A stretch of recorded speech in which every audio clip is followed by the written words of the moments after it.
Just got to wait for the YouTube to pop up and we are good to go. One sec here.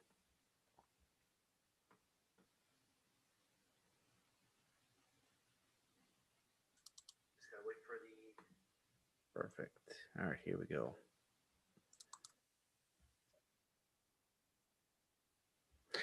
Hello and welcome to the Mastermind, Body, and Spirit Show. I'm your host, Matt Belair. If you want to support this show, please go over to mattbelair.com and you can become a member for free or by donation for exclusive content. But the best way to support is to do three kind acts wherever you are in the world today. Today's guest is a father, visionary, inventor, and award-winning writer-performer. He is the author of The Immortals, which was requested and submitted to Warner Brothers in 1993 to become the Matrix movie, among various other versions of his copyrighted work. He has written and toured original plays. He has toured internationally in Shakespeare tours and improv comedy troupes. He loves life, all life, and is now fighting for his own and that of his last surviving son. Welcome to the show, Tom Althouse. Hey, welcome. Thanks for having me. I felt like I did a thing like that Anchorman thing where the guy's like pouring his drink and he pops up like that. You know, it's like, that's the best way to enter. Yeah, well, you know, I'm so excited for this. You know, we got connected through Mike Winner from Alpha Vedic, who I love. And, you know, your story's fascinating. We've been going through emails back and forth. I've been trying to do the research on it. There's so many ways that we can dive into this. And it's pretty nuts. So, you know, having like the copyrighted work to the Matrix and all the stuff that you provide for that, you know, you've got a court case going on, you've got all these other elements going on. So there's a lot of different ways we could go at this, but I'd love for you to just share a little bit about your background. Like, how did you, like summarize a short version, and then we'll start diving into all of these rabbit holes that we're going to need to do. Sure. Well, yeah, one of the things I think for background tied into the piece might be interesting is that I was born with this idea of like layered thinking. And so the only way you could really write the original work, where the Matrix comes from, the Immortals, is you have to have a certain background. That background has to be certainly dark. It has to be a situation where you are gifted in a way where you're experiencing art, where you can do, like music, writing, performance, sculpting, all that stuff, multi-layered thinking. And then it'd be in a situation that's kind of a crucible of hard events and a rough start where, even abuse is involved, where suddenly out of that mind, factoring all this and trying to make sense of it as a young person, you come up with another world, basically. And that's really where it's going to come from. Wachowskis don't have that and claim the work. I did. And so I tried to write something where the world would be better and where I'd fit in it. So my background basically has been everything from music to performance to writing to you name it. And I actually ended up at a organization. My family was very, very religious, right, Christian. And so I was told I had to go basically to Pat Robertson's organization, who is that televangelist. And whoa, that was a wake up. And so I get there and I'm experiencing all these things and all these plans and now this like backwards thinking. And that cost me everything again. Everything was taken away. So I whispered through art what plans were. Next thing I know, I'm asked to pitch it to Bonaventura of Warner Brothers, who still claims he shepherded and discovered the Matrix story. And it's being submitted and we're thinking everything's gonna be great. Rug gets pulled again. It's given to the Wachowskis. I lost everything because they don't leave prisoners, they destroy you, is what they say. And so even my children were taken, 2 sons murdered, my daughter reprogrammed, and she'll have nothing to do with my last surviving son.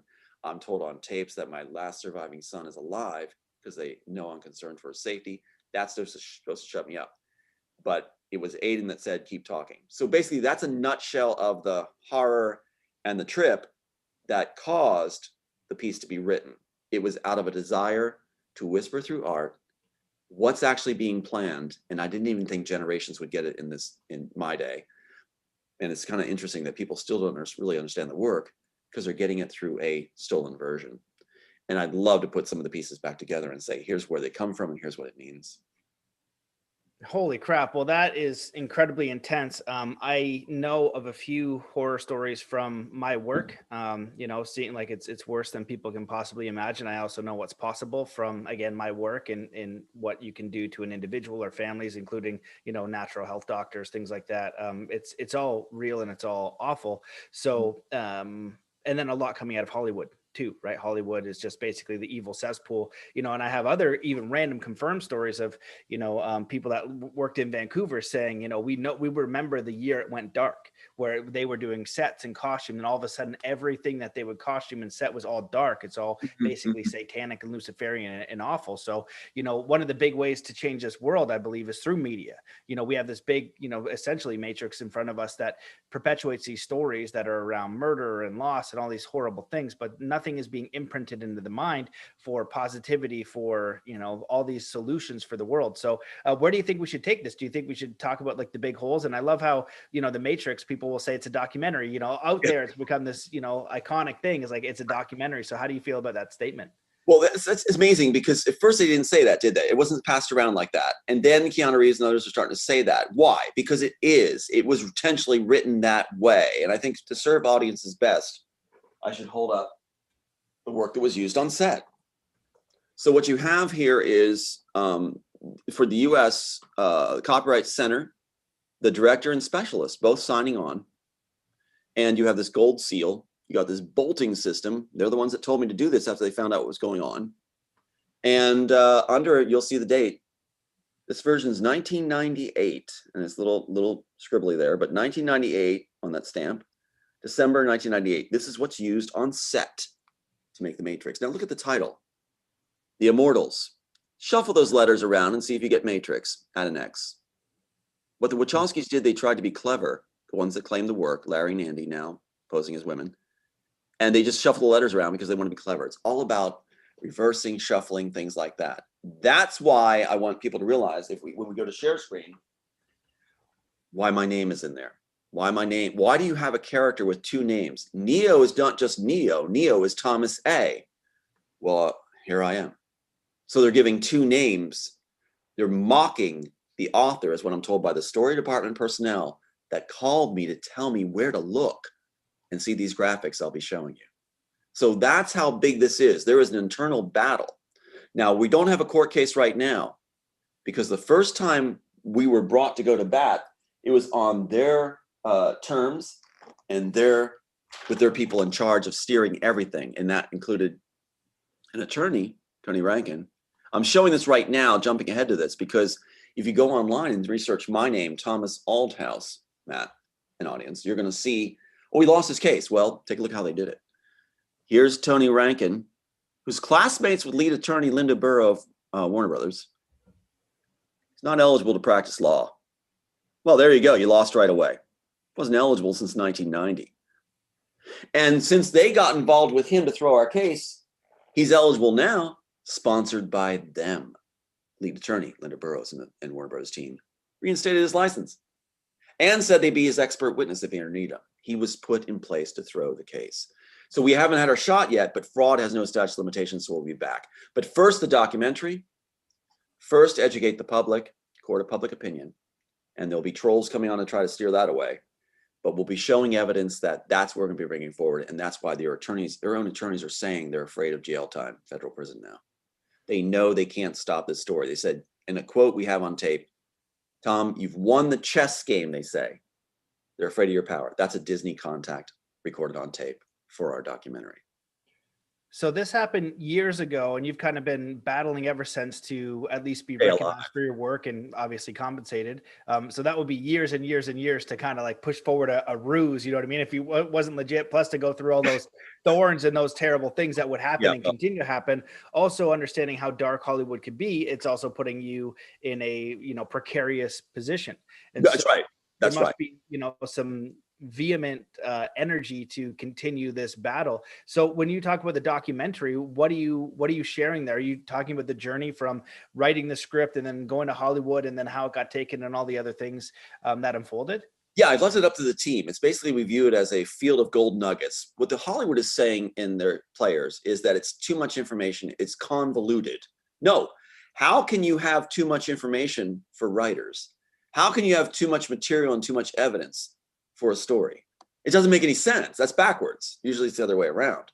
So they're trying to, poo-poo it. In fact, people are contacting now that are inside the industry saying, or actually truth teller hosts are contacting me saying, stop doing interviews. If you go any other higher level, you'll be killed, you and your son. So this is people inside the truth movement were hosts saying, stop talking, you're going to get killed. Stop talking. And one guy even said, get out of the way of God.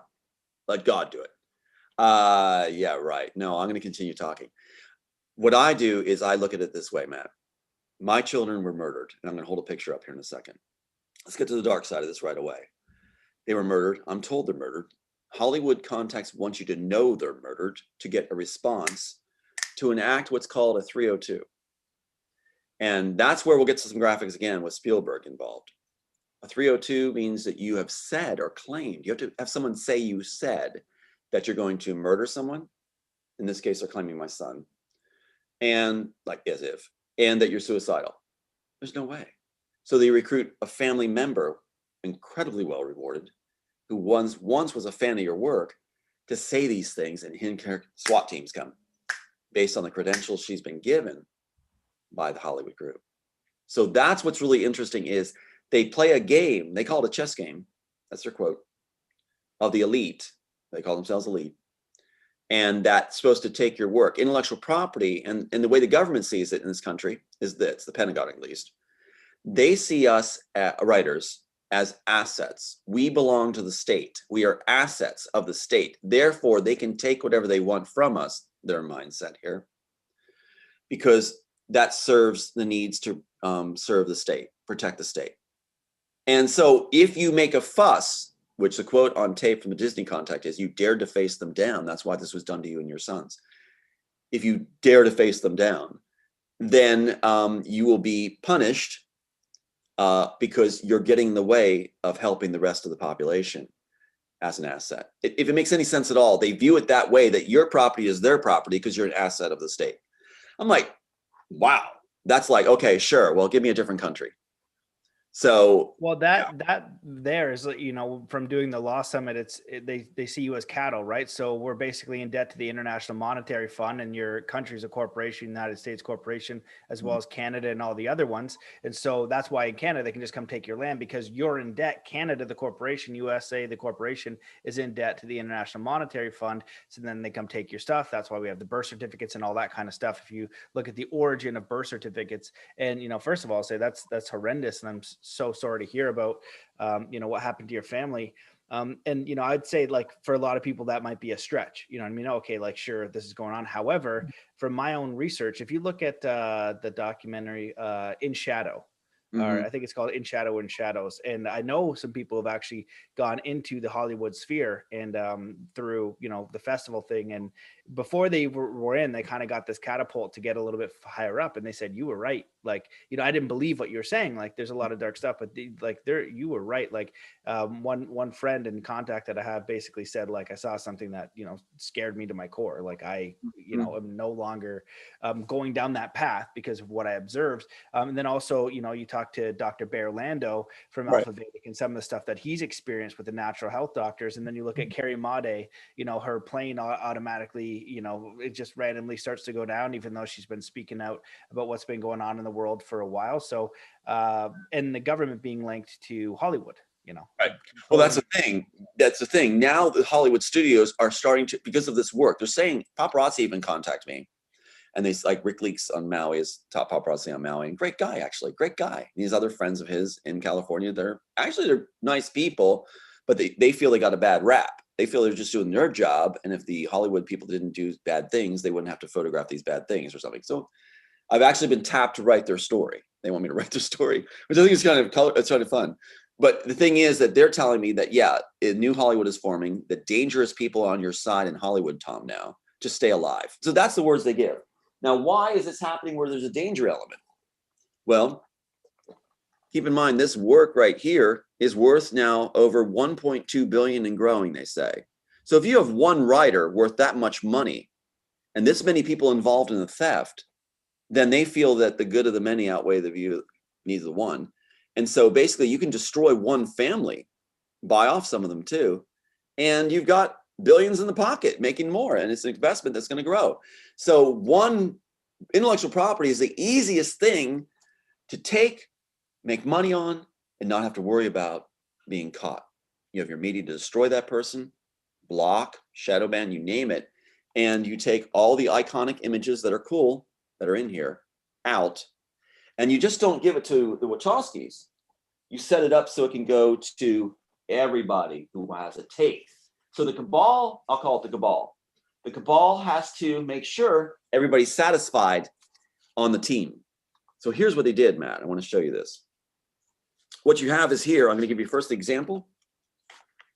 This is from the Copyright Office, and it's the Assassins.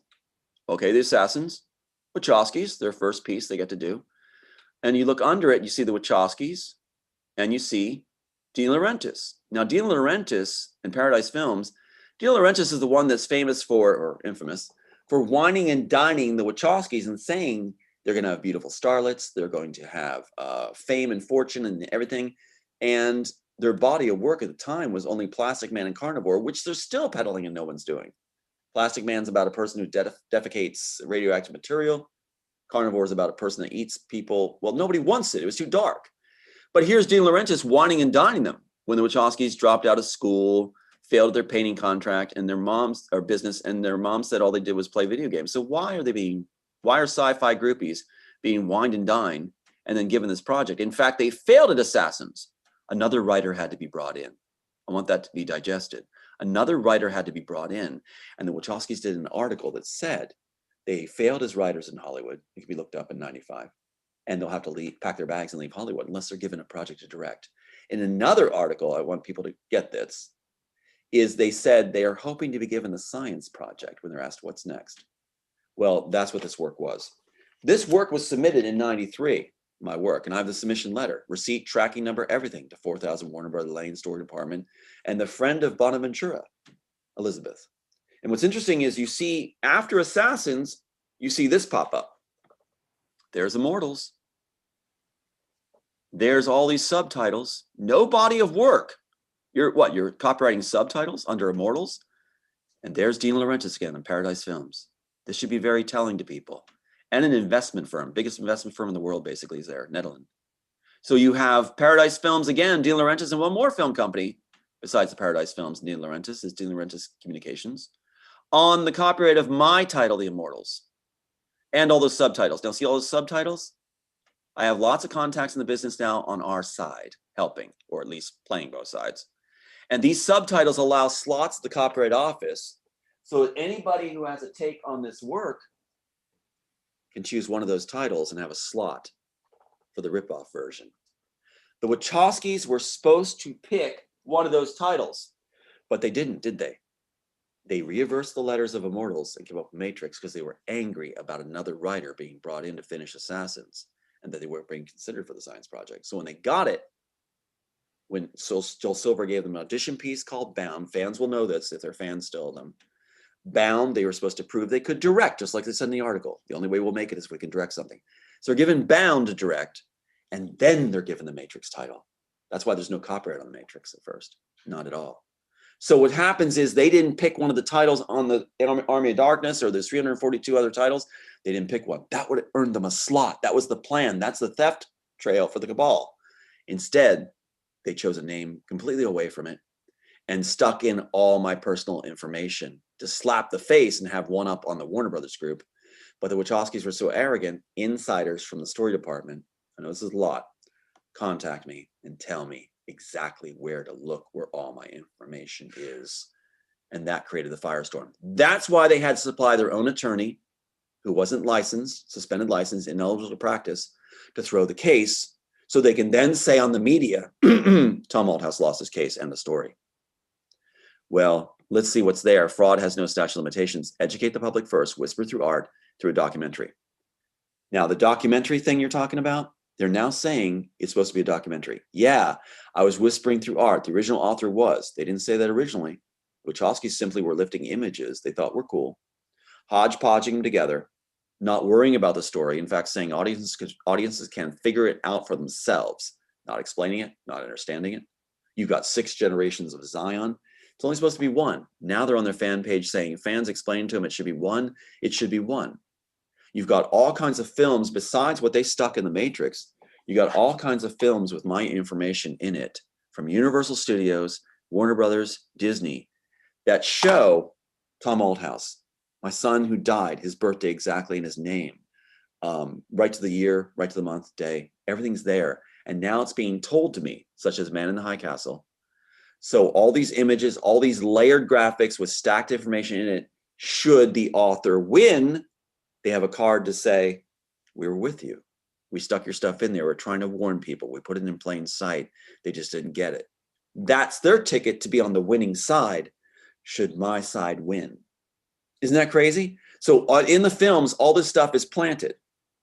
It's put there, and I'll show you some of those graphics. But Well, first, that's an interesting one there, just to share that, because again, from what I understand about how this works is they always have disclosure. You know, all the stuff of knowing what's been going on the last couple of years or kind of seeing what's going. They always put it out there for you to see. They never hide it. And I think it's one of the rules. I don't know if it's being Luciferian or whatever the case, the Cabal or however they operate. There are certain things that they will abide by, and one of them is disclosure. They always put it in there. So it's like, well, why would they do that? Well, I've shown people lots of stuff that have been disclosed from the horse's mouth, but their brain isn't ready to handle what it is. And so, you know, it's just that's exactly right. Story. That's great. Great assessment. I want to add one more thing here too on this. I have to follow up with this. The Immortals, right? This follows the one with Dean Laurentiis. When I come to Hollywood in 1996 with a piece again and resubmit, watch what happens. Here's more titles. There's more than 342 in Army of Darkness, but there's Army of Darkness again. Immortals, my title. More titles. Where's Dean Laurentiis? He disappeared. He took his name off the project and put it exclusively in the ownership and claim of creative process of the investment firms only. So this says the investment firms created the Immortals. No body of work creating slots. This is huge. So the investment firms claim they created the Immortals. They suddenly got a bug for writing, Matt. And they have all these titles there, still under Army of Darkness as a subtitle. So they can create slots. Now, why? Because all these studios, including Disney, Universal, Sony, had takes on this. Since all these studios had takes on this work, they didn't want to have the Cabal in disarray. So they do this system of subtitles, creating slots, the Copyright Office. Anybody who steals the work can feel free to take this work with all the iconic images, including Robot Like Agent Jackson Neck, all that. You can take it, pick one of those titles. We added some more. It grew. And that safeguards you. The investment firms who claim ownership in creative content or said they created it make money every time it's stolen and a studio takes it. The studios feel free to take it and safe because the investment firms claim ownership. They'll take the rap if they're caught. And there's your little system, which is absolutely ludicrous. It's ludicrous. It's so obvious. Investment firms don't create scripts. They have writers do that. Investment firms don't create. They don't suddenly get like, hey, Bob, you know, I got a call from more investments coming up. Big for, hey, I got the script idea. What is it? It's this one. God help us. We just came up with a script. Quick, put it under our investment firm's names. Now we'll make money like crazy because every time we give it out, we're going to make a fortune. And we get it coming and going. Yeah, you do because you stole it. And you were given it by who? Who gave it to him? This man that preceded you on the copyright of my title, Dean Laurentiis. And what did Dean Laurentiis do? Dean Laurentiis, oh yeah, he's the one that wined and dined the Wachowskis for Assassins. Get it? So with this trail and what you've been experiencing and trying to bring this to light, what would be your hope? Like, what would be the positive outcome of going through this? And I'm just curious how often, you know, scripts get stolen in Hollywood, or this could be a very, common practice. So what would be your end hope? And then I'd love to kind of dive into some of the Matrix stuff where what do you think the biggest holes were and like the biggest missing leaks from the iconic scenes or how it was written? I love it. I love it. This is funny because as we say this, even the heads of Disney and other places now, even Bob Iger, I have a tape with Bob Iger wanting to talk on the phone, right? And then he got fired the next day because he was jumping the gun. He's in charge of the cover-up, Bob Iger. And so he's going to contact me, and I have it on tape where he wants this for the documentary, where his guy is saying he really wants to talk to you. He's fired the next day. He's fired the next day. He jumped the gun. You're in charge of cover up, Bob. You're not supposed to be talking to Tom. You're supposed to cover that up. And so he gets fired. And we got it on tape. So what's really cool is this is just like, it's off the charts. We got their attorneys on tape saying that there are no working drafts. It's a moot point to ask for discovery. They never gave us discovery. It's fraud, no due process. We got them. We're coming back. So it's a moot point on tape to ask for discovery because we have no working drafts. No working drafts. All right. If you have no working drafts, how the hell did you come up with a Matrix story? They made it up on set with this in hand, the storyboard, a visual storyboard, 600 visual storyboard, 600-page visual storyboard of all these lifted images, made up on set as they went along. That's why they stuck in Train Man and Alice in Wonderland, what they're familiar with. They're small minds. I'm sorry, I don't like them. As they made it up as they went along. And then they wrote down the script after they shot it. That's why there's no working drafts. So to answer your question, well, give me your question one more time because I just went on a layer on that one. So give me one more time, and I want to address also, like you said, get into the meat of where this comes from, where these scenes come from, what the Wachowski can't explain to you, and look at the deep dive of what they put in. Yeah. So with everything you've kind of gone through, I don't know how long this has been, 1993. So it would have been, years of going through this. Oh, it's hell. Horrible situation. Yeah. So what would be like the ideal outcome? And you. what would you like, the world to experience or know, or, Here's it is. I want the system to turn upside down. First of all, I want a system where law is redone, legal system, where a child could argue their case. No more this big business stuff. They know all the loopholes. They know all the tricks to bleed an author dry and destroy them. They say the word destroy their life in order to keep them from doing anything. And they say it this way. They say they're teaching you a lesson that if you dare face them down, you lose everything. So don't use the law. Don't come to the law. And then they have the police departments working with them too. What I want to see is it redone where there's no statute of limitations for intellectual property ripoff when big companies or studios are doing it to an author, male or female, whatever, family, child or adult. If you're stealing work and you're a studio, there should be no statute of limitations because you know how to play the game. The author's getting hit and destroyed. My sons are dying before I even know the work's been taken. The author's the last to know that his work is stolen. But they have inside planted people coming forward like Sophia Stewart and others that are supposed to claim they came up with it, brought from in-house. And so that's what they do is you don't find out until people are already claiming the work was stolen and they are the ones that own it. The author's the last to know. And it looks like he's some schmuck that came along and is just making another claim on top of other people's claims. The author's the last to know. So I'd like to see no statute of limitations for intellectual property theft. It should be something that could haunt Disney and the rest of them forever. If that author ever has the ability to find attorneys to represent him, because nobody's going to touch the small guy who's had everything taken away from him. Jobs, education was stripped, kids killed. It's like everything's, your friends are turned, your family's bought, certain family members bought and rewarded very well. They know how to play that art of war game. Another thing is I want to see the children free. And that's a general statement. I want the children free. There is child trafficking going on. And that's actually in the screenplay. I was warning in the screenplay about sex rings because that was what happening at Robertson's organization connected to Disney. So no wonder they want it cleansed out. And so I'd like to also have my sons honored that were killed. And that's what's driving me forward too. You say about how I've gone for this for a long way in the horror, in memory of my sons and in honor of other people's sons that were taken too and daughters. I'm going to finish this job, Matt. So that's what drives me. That's where they blew it. The other side says it's all about power. That's on tape too. It's all about power. No, it's not. It is also about compassion. Absolute power can corrupt absolutely, unless compassion is in the mix. Then it doesn't corrupt. If compassion is in the mix, genuinely there, sincerely and genuinely there, you're never going to stop giving. You're never going to stop fighting for what's right and doing the right thing. So also, I want to see where the power changes, the pyramid changes, the power structure changes. I want to see people who actually allow accountability. Right now, they self-police. Robertson's organization self-polices itself. That evangelist?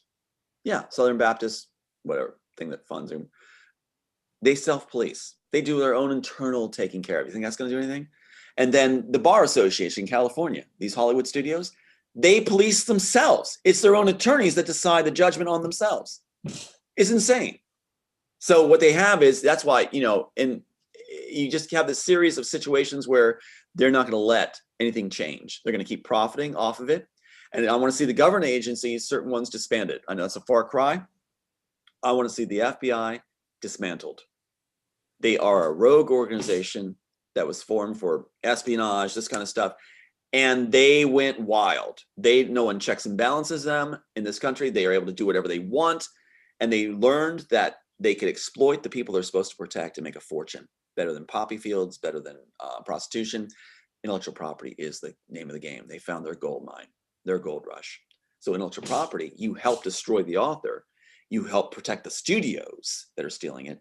And you got nice bedfellows. And Disney and the FBI formed a relationship, CIA, they formed a relationship during World War II, basically. The idea was, we need to protect content, protect this nation, the assets, our assets, from content that could be breaches of national security, put us at risk. So therefore, Disney, we're going to work with you to control content. And Disney said, yeah, sure. Now the studios are blaming the FBI and CIA and other agencies for making them do intellectual property ripoff. Really? You were made to? Well, you sure made a lot of profits. Well, not now, Disney. But that's the deal. They're actually turning on the FBI and doing test films if they can get away with this. Warner Brothers did the Richard Jewell story. Well, that's blaming the FBI for being the bad guys. Now they are turning on each other. And they're telling me it's because of this work right here. Too many hands, too many people's lives at stake that could be rattled and the boat rocked in this piece, because too many got involved. You saw that insert about the Copyright Office and all the different corporations that could be, all the different takes they can have on it and how they're protected within that trail. Well, everything can shake up, from the Copyright Office to Hollywood to the FBI to you name it, all the way up to our congressman. And I do say congressman, Matt. I know I'm going fast, but I'll try to capsulize this. Congress is involved with the FBI. How do I know this? Can I go to graphics now? Can I share real quick? Yeah, sure. Okay, I want to make this point, because I'm doing point. Anybody right now could go, oh my God, he's all over the map. Sure, you could say that, but let's just take a look why I am delving into so many different taps right now, because that's how the story is. I want you to meet this man, Brian Fitzpatrick. Looks like Pee Wee Herman. This man right here is the one that helped to stabilize Ukraine. Look how big this gets. I'll slow it down. This is a lifelong FBI operative, Brian Fitzpatrick. He's also a U.S. congressman. That's a contradiction in this country. There are three pillars based from our founding fathers in the U.S. You have judicial, executive, legislative. This man is heading, basically, top positions in what? Judicial and legislative. Well, that's not supposed to happen. That's two pillars as one. And he is the man responsible for destabilizing Ukraine. How? The FBI's International Corruption Unit. What the hell is that? I thought FBI is supposed to deal with just U.S. soil. CIA can deal with the outside. But what's the FBI doing overseas? Well, the FBI has become a rogue organization that now allows this man to be a lifelong FBI agent and also U.S. congressman. And not just a U.S. congressman, but Pennsylvania U.S. congressman, where my sister is, and employed my sister, who's an unlicensed elementary school counselor, giving her black tie dinners, giving her trips to Washington, New York, to London, to the Caribbean. And she gets maid service. She had this mansion. She gets to get appearances on CNN, owned by Warner Brothers. Jimmy Fallon show, spokesperson for Sandy Hook, should tell you something right there. Also, she gets to be president of all psych people, school psych people in Pennsylvania. Top school psych person in Pennsylvania. Why? Because this man gave it to her. So she can have the credentials to put her brother away, who wrote this piece. And I kid you not, because it's worth $1.2 billion. So my sister's job, who used to be a fan, is to use her accolades given by this man, who's a U.S. congressman and FBI operative from Hollywood, Wilshire Boulevard, to make sure the brother falls, and she's eating it up with a spoon. She is getting, and what she does is make false 302s with the credentials he gave her. So she does is she'll call Fitzpatrick and say, okay, I'm going to go with it. Tom called me all the time and said he's suicidal and going to kill somebody. Well, that's very convenient, because that's the two things you need for a 302 to put somebody away for life in the criminally insane. as if I'm going to call her the last person on earth I ever call, Matt. They're going to claim that I called her, and that's all they need to send the SWAT team out to the house. And Aiden watched me. My last surviving son watches me get dragged away again. No trial, nothing done at all to have process. And that's what I'm going to hold right up right now. This film right here for Universal Studios makes that very clear. In this, you have the situation where she's hauled off because the police don't like what she's doing. The police working for the FBI. She's hauled off and put away for the criminally insane. No due process. And that's brought up during the trial. So let me go back one more time. That graphic I showed you of Brian Fitzpatrick, that article talks about him in the Ukraine. What's he doing? He's getting rid of their Shokin. Shokin is his name. Ukrainian prosecutor general, very high position, Viktor Shokin. He's getting rid of him. Why? He wasn't pushing for reforms. So that's why he's losing his reputation, his jobs, and that's this man's here, the one that handles my sister. His job is to do that. And so it also says later that he wasn't moving fast enough. And it says this was supported by law enforcement agencies. Yeah. And yeah, so that's what's happening is they destabilized Ukraine with this guy, with your Canadian guy. There's another guy on here besides Fitzpatrick that was from Canada that was sent also with him. And his name is Donald Baxter, international anti-corruption expert. There we go with anti-corruption again. It's like a Kempeitai in Japan, World War II, who worked with Fitzpatrick in Kyiv as a Canadian government employee and said that they got rid of Shokin. So this man is destroyed by this man who handles my sister. And what you have is the FBI actually has in Quantico, Virginia, a training camp, the FBI Academy, and they select who they want. These are all these white guys, middle-aged white guys that just basically walk along. And they're given a yellow brick at the end of the indoctrination by the FBI. So these chief of police, all you need is a high school equivalency. That's all you need to qualify to be picked. You go back and you work for the FBI. And that's exactly what this man's doing right here. This is Warrington Township. This does apply to the story. Here's the man that keeps putting me away on 302s, sending the SWAT teams, because Fitzpatrick gave him SWAT teams. And look behind his head is the FBI Yellow Brick Road brick. He was trained at Quantico. Look behind his head, FBI National Academy. A chief of police that has the intellect of a P, you can see. And that's the guy who keeps sending the SWAT teams for Brian Fitzpatrick to put me away on a 302. And the deal is this, as the writer, sounds like a fantasy, it's true. As the writer, I'm put away. Remember I said my last son is alive? They say he's alive because we know you're concerned for his safety. I would get visitation with my son if I, quote, behaved myself. And then it's actually in this piece, she's spelled out clearly. The character is told that if you sign over that they did nothing wrong and you made it up and were delusional about it, you can see your son again. And then you give your rights over. That's the game they play, the 302. And so in this too, here's me hauled off on a 302. Am I criminally insane? No. Did I do anything wrong? No. They set it up where you just hauled off because your sister said you're going to shoot somebody and you're suicidal. That's how it works. Now, one thing here, and I'll get to the content of this better. I just want to get the dark out of the way. Each person in this picture has been murdered over this property. Sean is down on the left corner. Kirk is on the right side. My dad has just been starved to death by my sister under Fitzpatrick, who became his POA. And I have tapes of my dad's calling out on the phone saying, get me out of here. I want to go home. I want to, they didn't let him eat. She didn't let him eat. She said, you can't eat. And he screamed at her, let me go, let me go. But she murdered him. It took 40 days to starve him to death. We couldn't do anything about it. They were going to put a 3-on-2 on me if I showed up, haul me off. And so he starves to death, begging for his life. She drugged him, starved him to death, and then got on her page and said that my dad thanked her for her health care, his health care. No, she didn't. Sean was killed by a snowplow.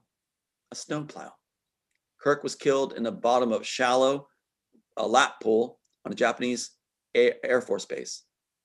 And he said there'd be an investigation. He was 26 years old. and he's an expert swimmer diver, and he dies in the shallow. Where's the lifeguard? Stars and Stripes said they'll do an investigation. They won't. That's a Masonic death. Die in the shallows. I was a Mason. I was brought in by CIA operatives, Lauren Holmberg, and these other guys that were operatives. Brought me in. I didn't know they were operatives at the time. And they said, we're fans of your work. You know, you're going to see things that are going to blow your mind. You're one of the elite now. Then they pulled the rug after my case was thrown, and my son dies in the shallows of a lap pool.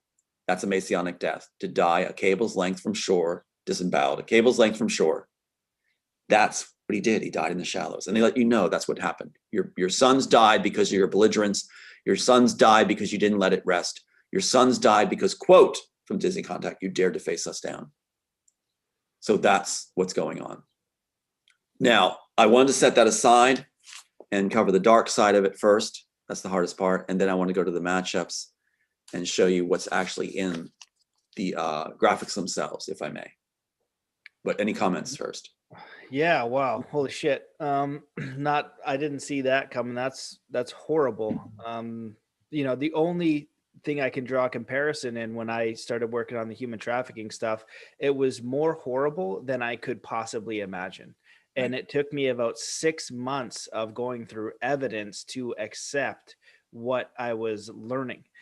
You know, in Hollywood with the rappers and, you know, music stars, often they'll drug you and they'll get you on tape doing something awful.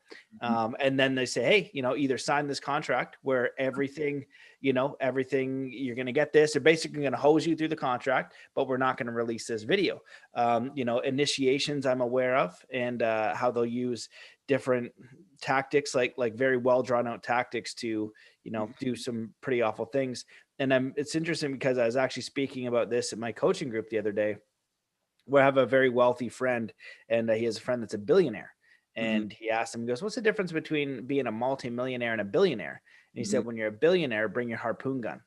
Meaning that there's so orchestrated, there's so much influence that can happen, that if you rattle someone else's, you know, ability to make hundreds of millions or billions of dollars, then they will throw everything at you to create a story like this. And the documentary I was referring to was Out of Shadow. So you know, I've done enough research on the dark to realize that this story is definitely, you know, possible. Not, you know, it's insane and it's awful to, you know, listen to. But for most people, they would think, you know, this is impossible. But when you have survivor stories from human trafficking, from Out of Shadows, if you look at some of the survivor tapes from around the world, then you look at Ukraine and everything's going on there. Well, I learned years ago that Ukraine was a hub for human trafficking. They estimate 25 to 40 million people in a human trafficking condition. How are there so many people in that position unless it's orchestrated worldwide? And when you look at, you know, especially the state of the world with politics, with war, with governors, with all these different things, it's all crooked. And many of them go through these secret oaths and secret rituals. And it's become, you know, my conclusion that it really is a spiritual war of like good versus evil, you know, God versus the devil. Because why do they worship Lucifer if they don't believe in God? Exactly. You know? So it's a wild thing. That's right. And look at it this way. The Cabal has many components, many different, a confederacy basically of different main players and studios and agencies and things like this, including Pat Robertson. Pat Robertson shares a sex ring in trafficking with Disney. That's what came to light when I was approached by a certain professor, Dr. Harry Sova, at Robertson Organization. That's the genesis of the Matrix script, Whispering Through Art. Where was I whispering? What the plans were of the Cabal, because I was being groomed to be the face of the Christian Coalition, the face of the Christian Coalition with Pat Robertson when he's running for president in 1988. That's where this comes from. I was a grad student studying screenwriting. So it fits that I'm going to write this piece, right? And I was whispering through art. Documentary? Sure. Now they're saying it because I was trying to warn what was coming. And Matt, I only thought that people would get it in future generations. I didn't think it would do any good to write it in our time because I thought I'd just be dead. You know, I was getting death threats, everything like I'm getting now. So now the death threats are resurfacing again. Shut up, don't do interviews, stop talking. One person even saying, get out of the way of God. Don't stop doing interviews. Let God do everything. Right, let God save the children. No, I'm not supposed to do anything. With the responsibility I have when I was being groomed by the inside, that's how I know all this information. That's how I can whisper through art. Do you think they want that out? No. So what I want to do is I want to show you some of the things they stuck in the films, and they let me know from inside the story department. This was only possible because the Wachowskis were angry at Warner Brothers. This starts to make sense, I think, for people, why Joel Silver gave them an audition piece, Bound, after they failed at Assassins. They failed as writers.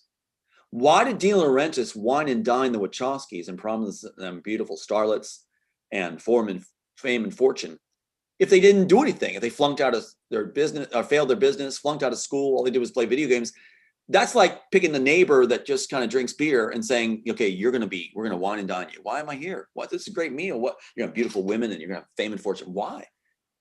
Truth is, you're going to be an insider for Warner Brothers, so we can be an inside claimant of the work that we're going to steal. And that way we can claim it in-house. And we'll get rid of the writer. Don't worry about it.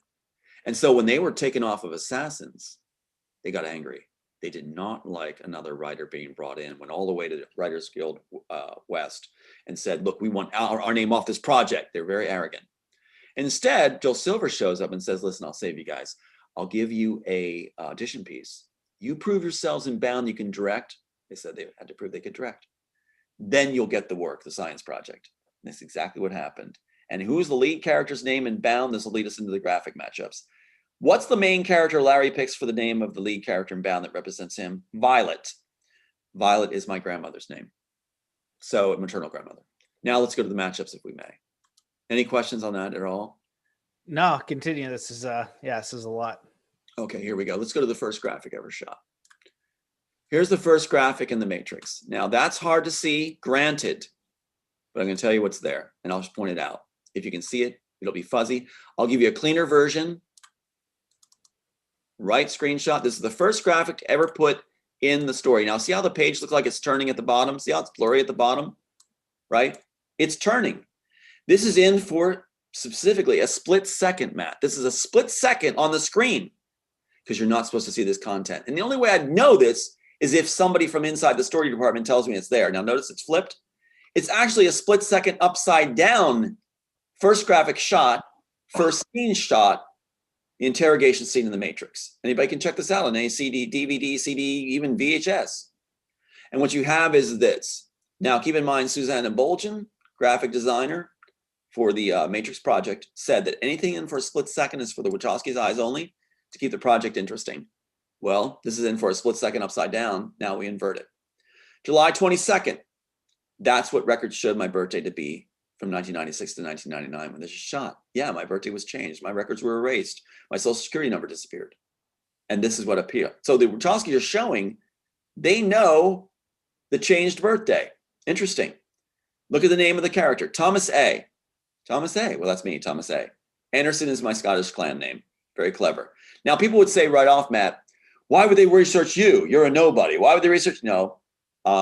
If I was the milkman, the florist, or the graphic designer, yeah, nothing. But if I'm actually the author who has the copyright and have the copyright at this very point, and it's submitted to Bonaventura, and it's proved and can't be denied. If I'm actually the owner of the work, like you said, would they not put it in plain sight?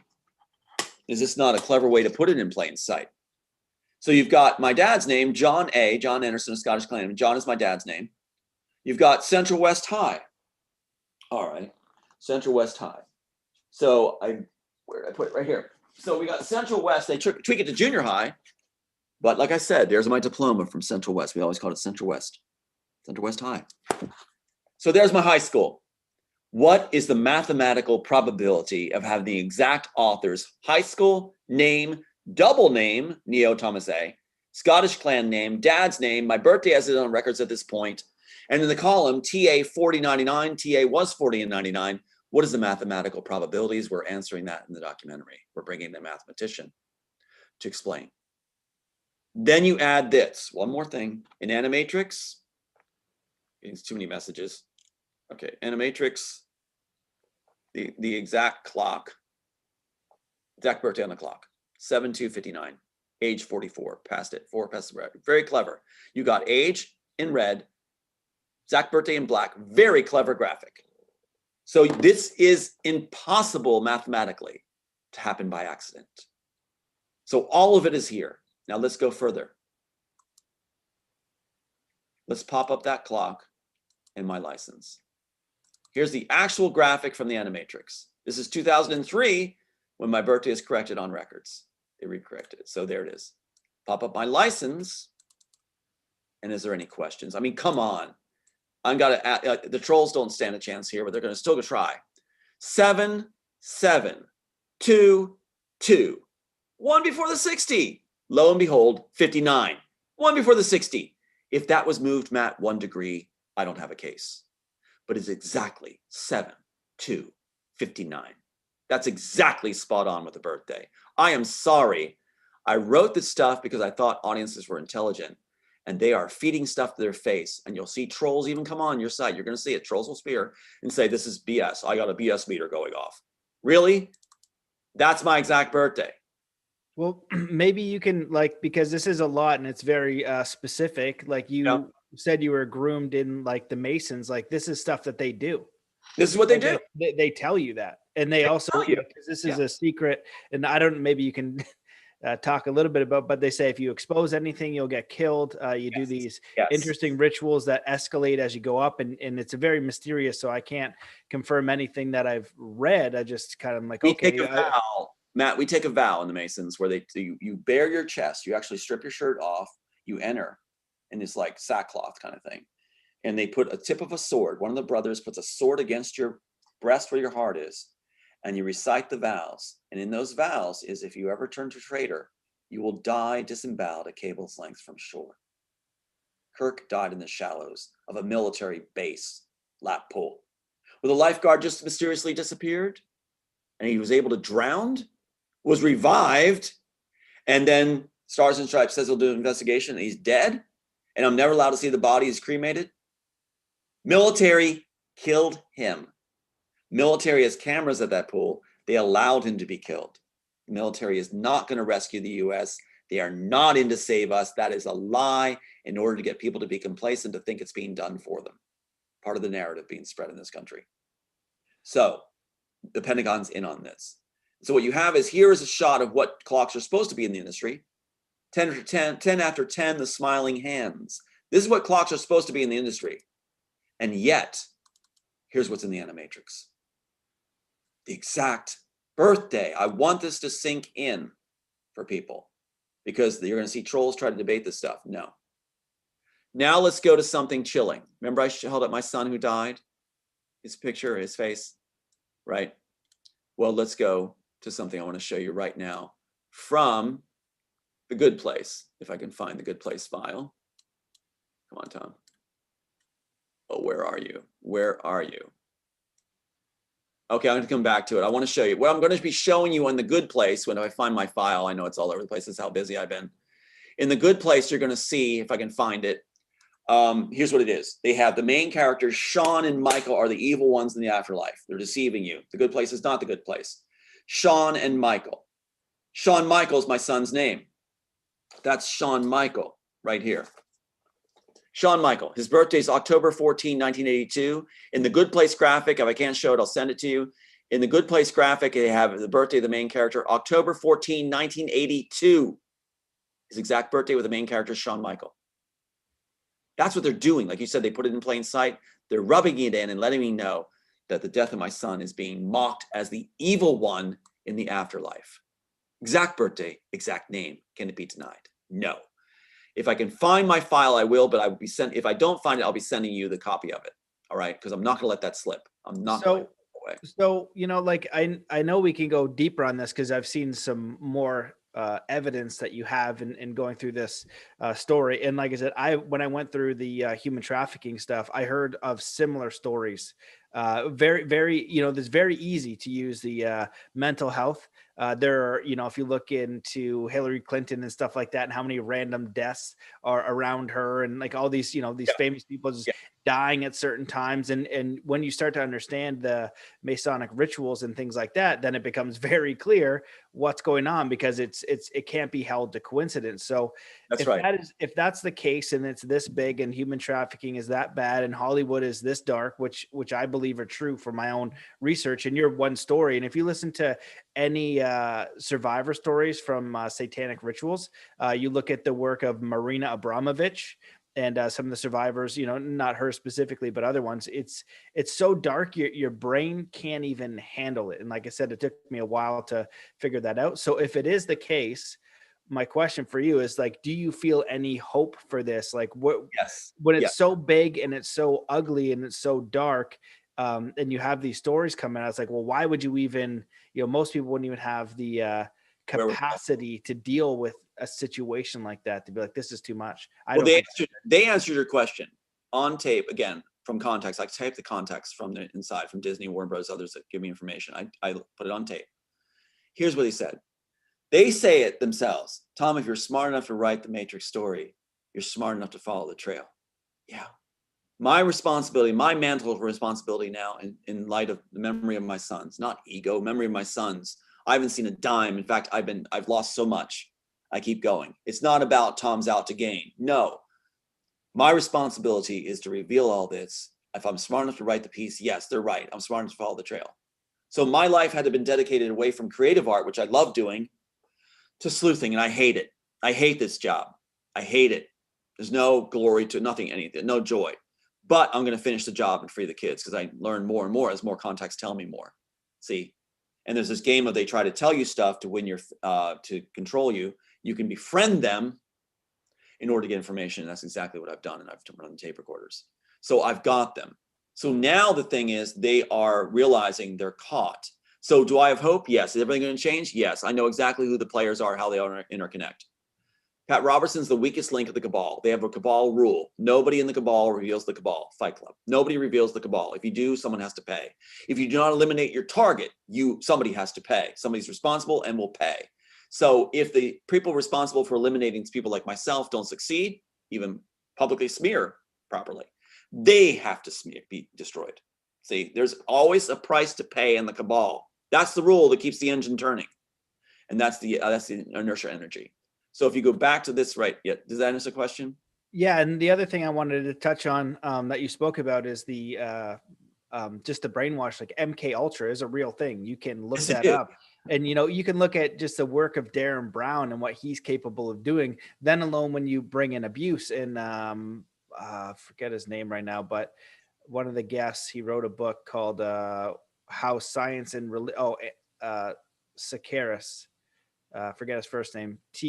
Sakaris. He was on the show and he wrote a book, how science and religion flubbed a big one. Why evil matters. How science and religion flubbed a big one. And he's on my show. And this he has the Skeptical podcast.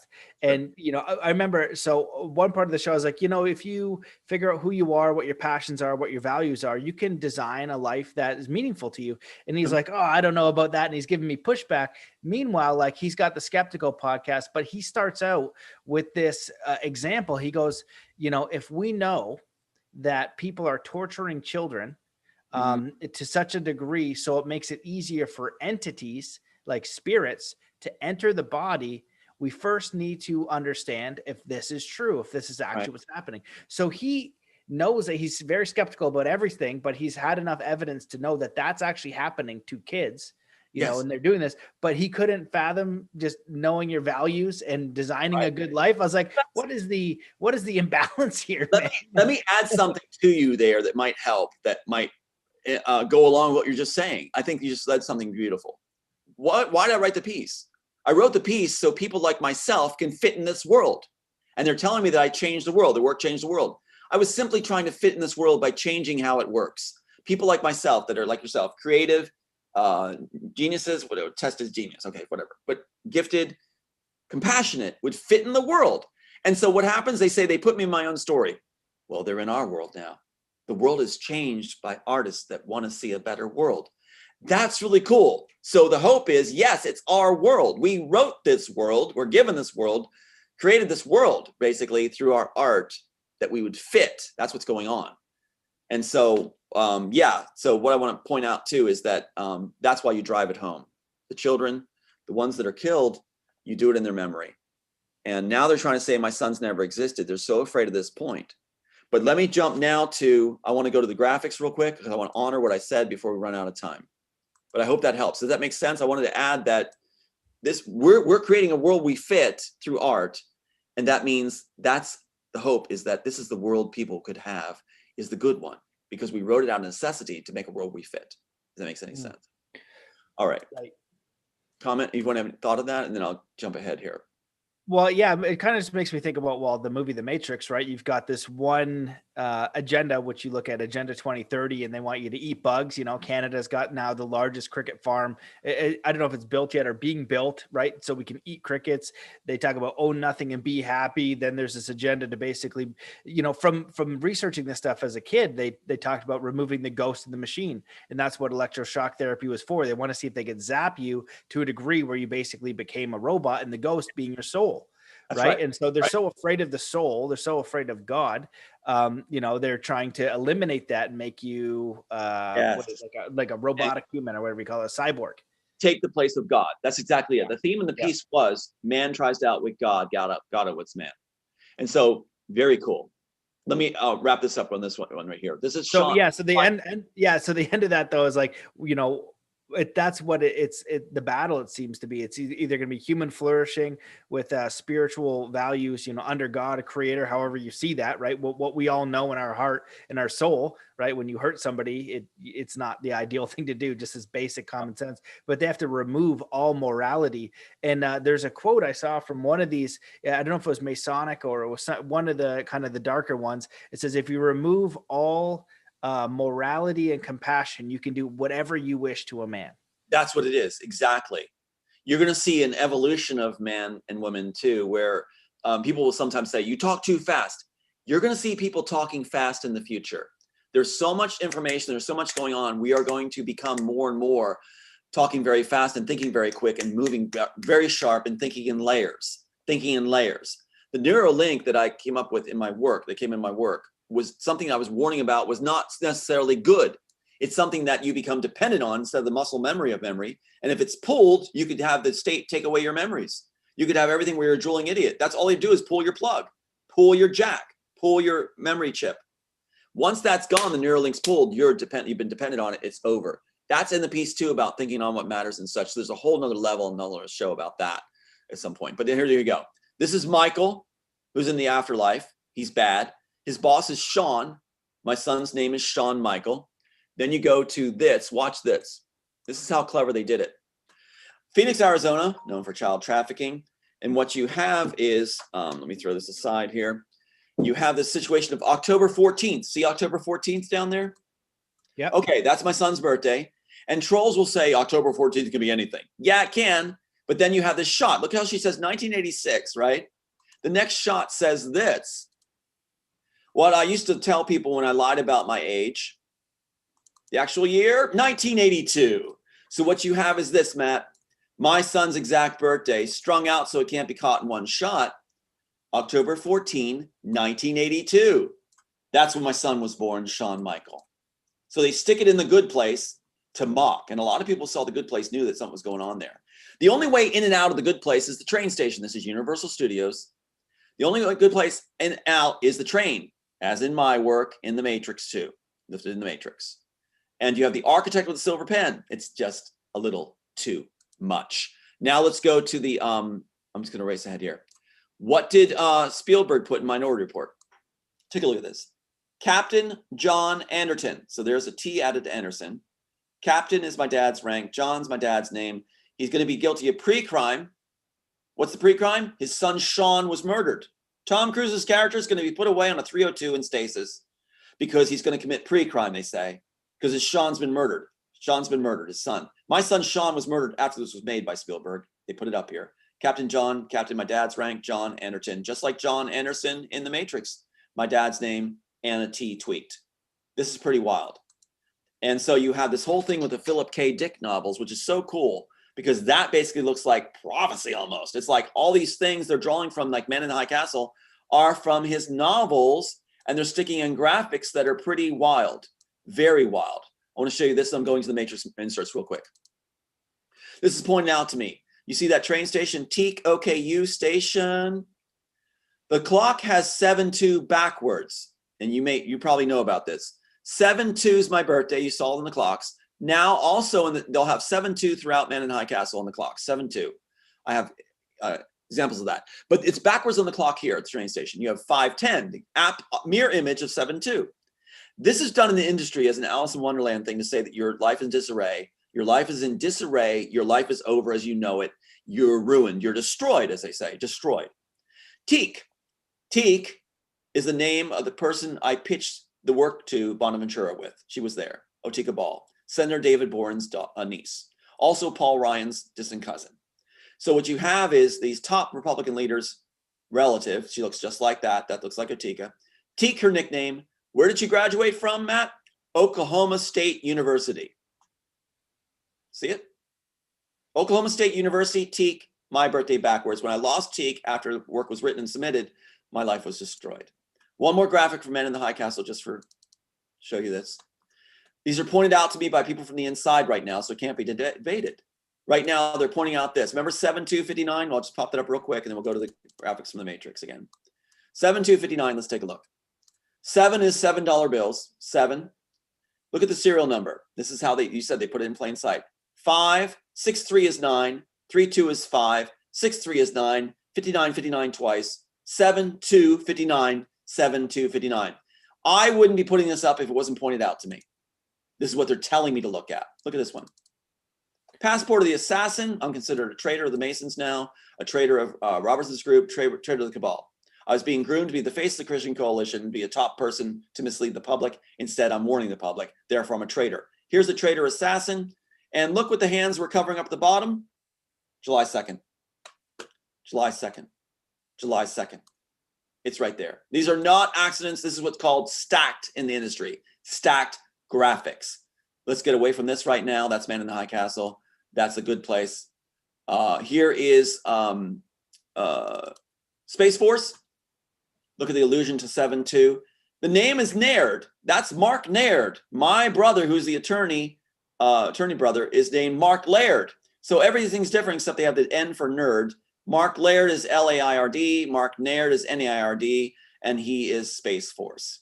7-2 is throughout everything in it. That's blurry, but it's a 7-2 behind her in this other scene. All through is 7-2. So you have Men in the High Castle. In this version, it's 7-2 backwards. That means your life is in disarray. Men in the High Castle again, 7-2 shown with the backhand on the 2, 7, moving towards the 8, so that can push back to the 2.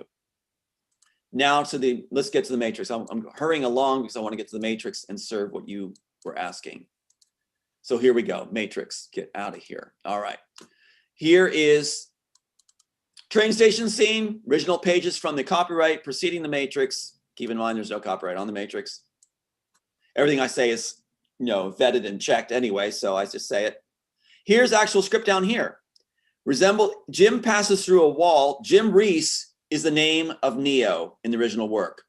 Jim Reese, if you go to Amazon Prime right now, or commercials for Amazon Prime, they're showing Terminal List. Check out the main character's name in Terminal List. The name is Jim Reese, exactly as it's spelled. Jim Reese, same name. So they're using the name right now to signal, I'm told by insiders from Disney and Warner Brothers, it's being signaled that you've won the chess game. Therefore, we're now releasing Terminal List with Jim Reese as the main name because it's a signal to inside the industry, you've won. It's not for the public, it's for inside the industry. Let Tom alone, he's won. We're going to make a deal with him. It's a signal. That's how they do it. They release it through movies. The communication line is the movies. That is your email to everybody. That can't be checked and used against you. By putting in the movies and announcing in major advertising, Jim Reese, Terminal List, they're sending a message to everybody that can't be held against them and can't be called up for court records or used as evidence. So the message right now with Jim Reese and Terminal List is that Tom Althouse has got the freeway.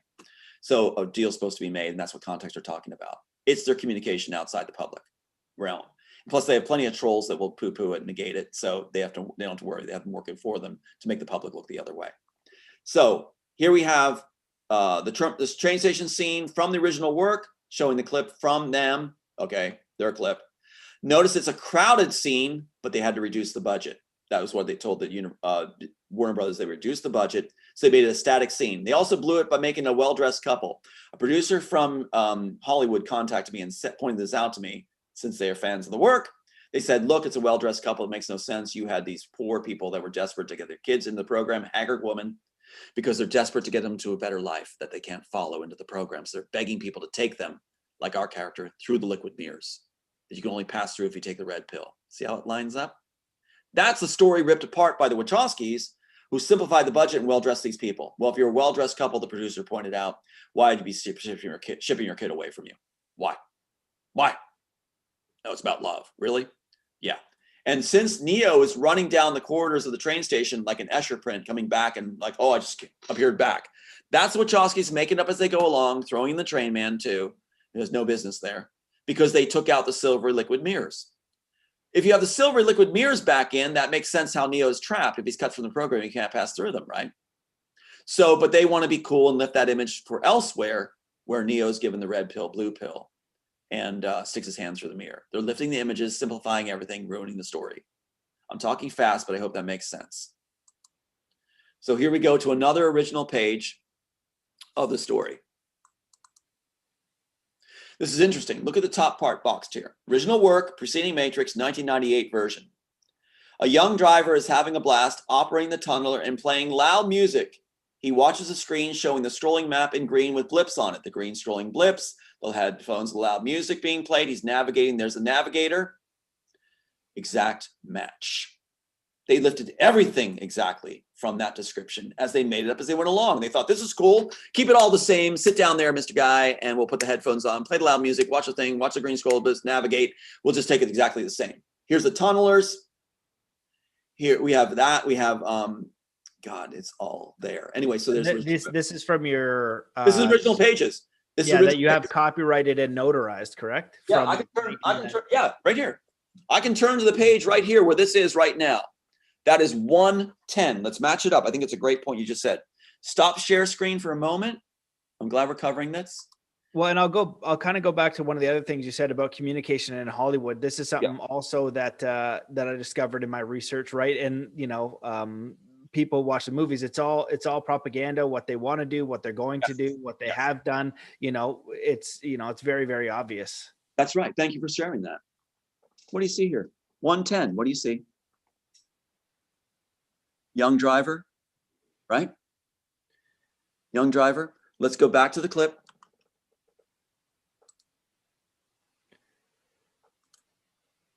What do you see? Well, this is kind of, making me just think about like the occult world that is essentially overlaid and nobody's a part of, right? Like you're not a member of this society, right? You need to swear an oath to know how they communicate. You need to be in the inside circle to even see any of this, right? That's because right. for the average person, they're going to say, oh, this is way too much. There's no way they communicate in movies, blah, blah, blah. But when you are on the inside, and there has been other whistleblowers that share this exact thing and you can show it, but then they'll deem you as a crazy person. So it's pretty intense. That's the go-to card. The go-to card is crazy, delusional, and they pay your sister and others to do that and they'll get rewards. So you're absolutely right. So look at this right now, like you just said. Here it is. What's going on in my situation? Why is it unique? When people go, why would they do it to Tom? It's like, work is worth billions, right? I was groomed by the inside, so they have an anomaly, just like the Oracle, which I modeled after myself, not Sophia Stewart. They did it on purpose. They could make Sophia Stewart first claim it. Look, it looks like me. That's not doing work. That simply looks like you because they put it to make it look like you. But the thing is that actually it was supposed to look like me, the Oracle. And what happens is because I'm modeling after myself to figure out how to do the story best and flesh it out. So you've got a guy who's groomed from the inside, worth billions. You think they're going to stick stuff on? And what are they going to do with you? Like you said, if you're part of the club, if you're brought in, I was groomed to be in the club. I was groomed to lead in the club. So what are they going to do with Tom? What do you do with Tom, right? And I got more work. So therefore, yes, I'm in the situation of a mantle of responsibility to bring this forward in the face of all the trolls and say, yeah, no, it's not about ego. It's not about ego at all. It's about getting the job done to free the kids. It's about getting the word out there. And I'll tell you what, I don't enjoy it. I don't benefit from it. Show me the money. I don't have the money. I've had everything taken away, but I'm finishing the job in memory of my sons and to do this to free the kids and to reveal what's going on so we can have a better world. I don't think that's an egotistical move. Wow. Well, holy shit. This was so intense. And, I'm so sorry for what you have endured and had to go through. And this is just a bit of it. I'm sure we could kind of, go into it and in detail and hopefully you will see your day in court, because then it's like, all right, well, why would you, okay. So my mind goes, okay, he could be like anyone, he could be full of crap. But that's a lot of stuff to endure to push through, to continue to go if you were just making it up, right? It's like, that's a lot. I mean, you could just stop it and do something else, and it will be less painful, less heartache. Oh God, yeah. I could take the offers. I could take the offers and be set up with the offers they have, and I could be.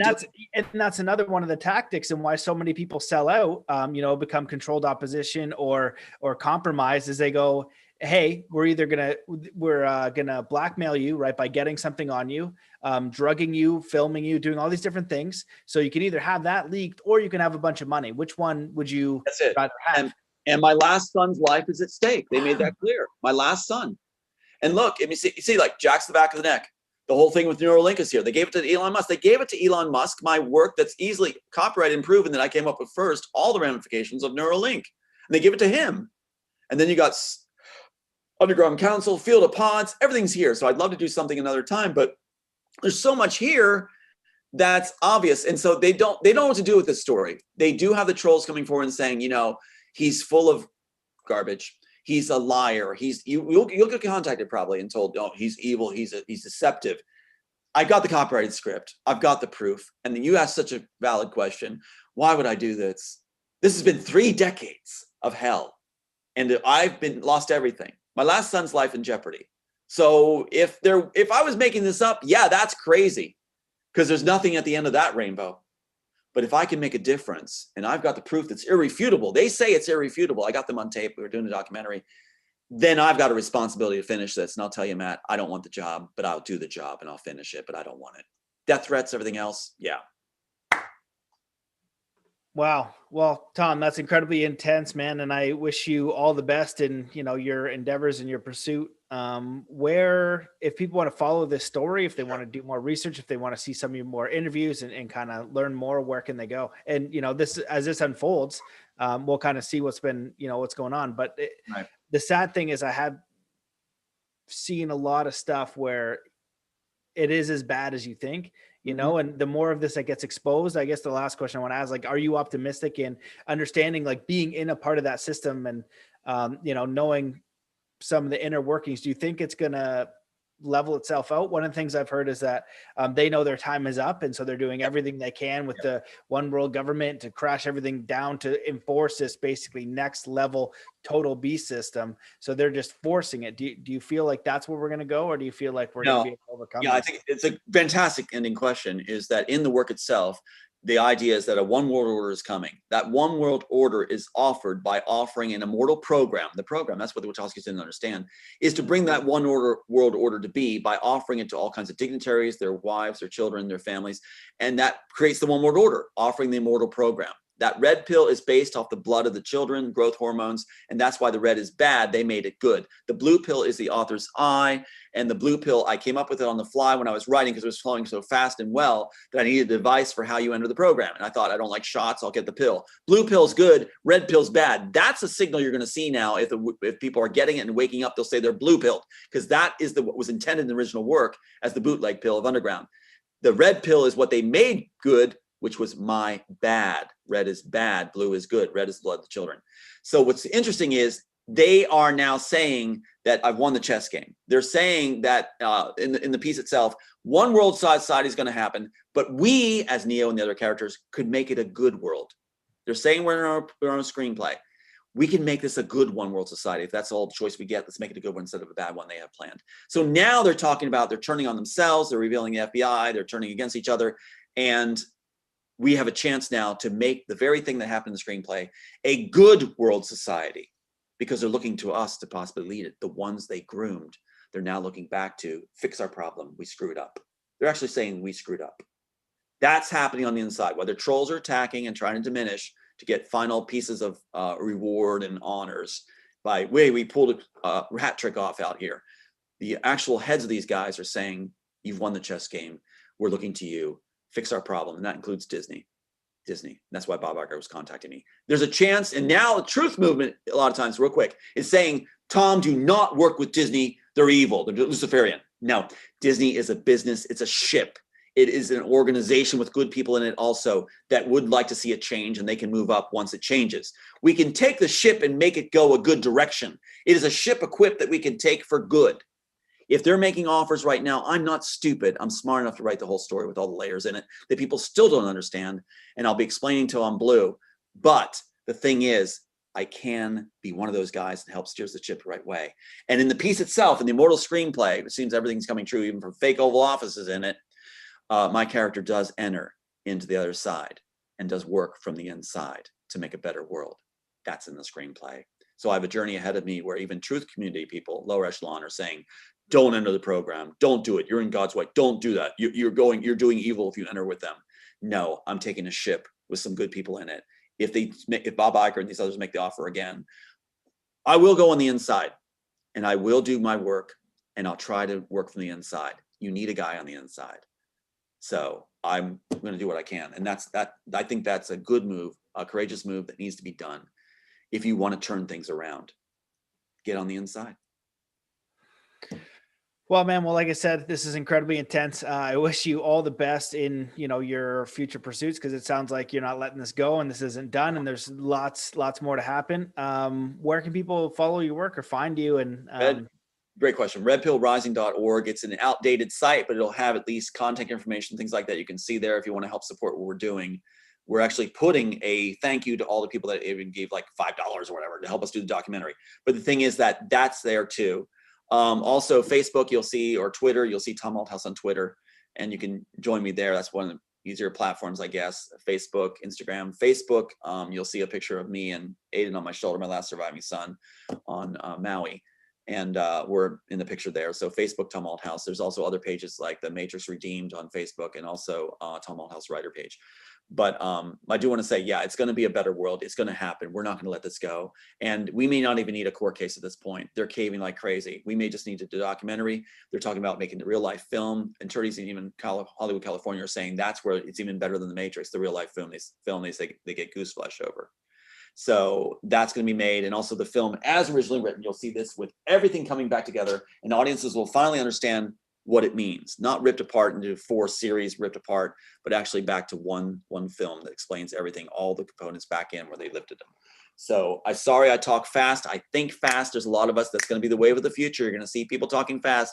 I would say to audiences, just keep up, get used to it, get standardized with it, and learn to go with the flow, and you're going to make it. We're going to finish a better world.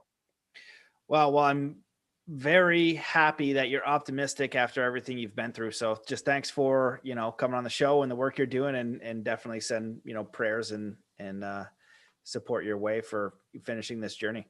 My pleasure. Thank you, Matt, for having me. All right. Take care. Thanks everybody for watching.